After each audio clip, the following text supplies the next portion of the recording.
তো আমাদের তো চাকরি ফেরত চাই। বিচারপতি অভিজিৎ গাঙ্গুলি মহাশয় আমাদের যিনি রাজ্যের প্রখ্যাত একজন বিচারপতি ছিলেন, তার কাছে আমরা ছুটে এসেছি কোন পথে এই যোগ্যদের চাকরি বাঁচানো যায়। যোগ্যদের একটি পৃথক, নির্ভুল এবং নিখুঁত তালিকা প্রকাশ করে যোগ্যদের তালিকা চাকরিটা বাঁচান।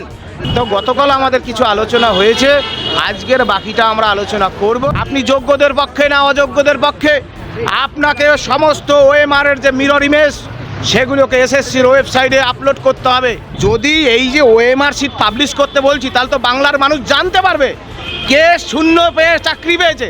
আর লুকোনোর নাই, বাংলার মানুষ জেনে গেছে এই সরকারটা সম্পূর্ণ দুর্নীতিগ্রস্ত সরকার।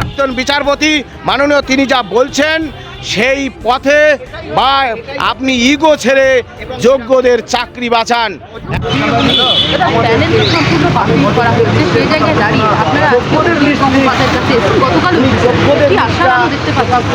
আশার আলো বলতে মাননীয় অভিজিৎ গাঙ্গুলি মহাশয় প্রাক্তন বিচারপতি, তিনি সমাজ মাধ্যমে তার একটি ভিডিও ভাইরাল, সেখানে আমরা দেখেছি তিনি যন্ত্রণার কথা তুলে ধরেছেন। এখনও যোগ্যদের চাকরিটা বাঁচানো সম্ভব।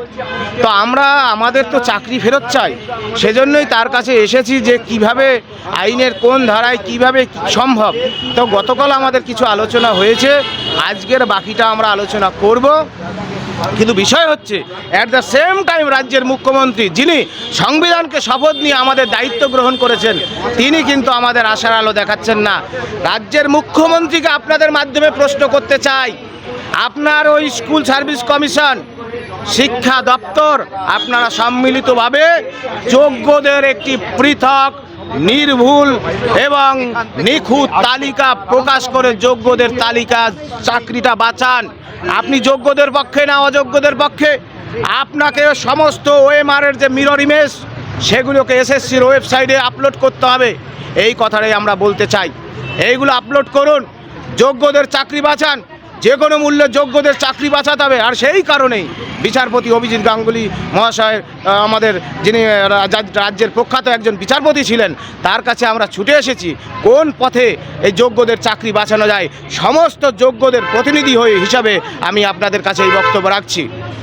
বিচারপতি গঙ্গোপাধ্যায় প্রাক্তন বিচারপতি, তিনি বলছেন যোগ্য অযোগ্য এখনো সম্ভব, অথচ রাজ্যের তরফ থেকে বলে যে সম্ভব। রাজ্য কেন বলছে এই কথা? কারণ যোগ্য অযোগ্য যদি আলাদা হয়, যদি এই যে ওএমআর শিট পাবলিশ করতে বলছি, তাহলে তো বাংলার মানুষ জানতে পারবে কে শূন্য পেয়ে চাকরি পেয়েছে, কে ব্ল্যাঙ্ক ওএমআর শিটে চাকরি পেয়েছে। তাহলে তো এই যে দুর্নীতি প্রমাণ হয়ে যাবে। আর মুখ্যমন্ত্রী সত্যের মুখোমুখি হতে ভয় পান, সেই সত্যের গভীর, এই কঠিন সত্যের মুখোমুখি যাতে না হতে হয়, সেজন্য এখনও লুকোনোর চেষ্টা করছে। আমরা বলছি আপনার আর লুকোনোর নাই, বাংলার মানুষ জেনে গেছে এই সরকারটা সম্পূর্ণ দুর্নীতিগ্রস্ত সরকার। আর আপনারই প্রাক্তন শিক্ষামন্ত্রী বর্তমানে জেলে, সুতরাং লুকোবার জায়গা নেই মুখ্যমন্ত্রী। আপনি যোগ্যদের চাকরি বাঁচান, পৃথক করুন। অভিজিৎ গাঙ্গুলি প্রাক্তন বিচারপতি মাননীয় তিনি যা বলছেন সেই পথে বা আপনি ইগো ছেড়ে যোগ্যদের চাকরি বাঁচান। এখনও চাকরি বাঁচানো সম্ভব, আমরাও বিশ্বাস করি, তাই ছুটে এসেছি। কত শত শত দেখতে পাচ্ছেন আমাদের পিটিশনাররা এসেছেন। বাংলা হান্টের আরও খবর দেখতে নজর রাখুন।